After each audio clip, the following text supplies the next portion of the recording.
বৃহস্পতিবার ঈশান নামাজের পরে বিছানায় গিয়ে একটি আমল করুন, সকালে উঠেই আপনি ফলাফল দেখবেন ইনশাআল্লাহ। বৃহস্পতিবার একটি পবিত্র দিন, এই দিনে যদি কোনো বান্দা ইবাদত করে এই দিনের রাতে আল্লাহ রাব্বুল আলামিন কবুল করে নেন। প্রিয় ভাইরা আমার, এই কথাগুলো আপনারা শেয়ার করে দিবেন। শোনার মাত্রই আপনি আমল না করে সওয়াব পেতে পারেন। কিভাবে জানেন? আপনার একটি শেয়ারে আপনি আমল না করেই সওয়াব পাবেন। আপনার একটি শেয়ারে যদি অন্য ভাই আমল করে তার সমপরিমাণ সওয়াব আপনি পেয়ে যাবেন। রাসূল সাল্লাল্লাহু আলাইহি সাল্লাম বলেন, আমার পক্ষ থেকে একটি আয়াত, একটি হাদিস যদি তোমার কাছে পৌঁছে, তুমি এটি অন্যের কাছে পৌঁছে দাও। সুবহানাল্লাহ। বৃহস্পতিবার যখন হয়ে যায়, দিন গিয়ে যখন রাত আসে, ওই রাতটা বৃহস্পতিবারের নয়, আরবি নিয়মে রাত আসে আগে, দিন আসে পরে।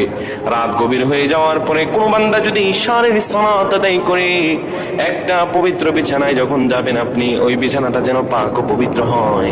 ওই বিছানায় আপনি সুন্দরভাবে বসে যাবেন।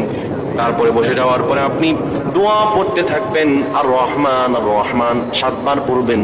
এরপরে পড়বেন আল্লাহুম্মা বিইসমিকা আমুতু ওয়া আহইয়া, ঘুমানোর দোয়া পড়বেন।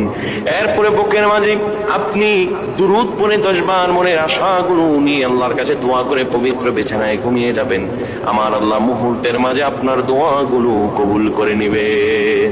আল্লাহুম্মা আমিন বলেন।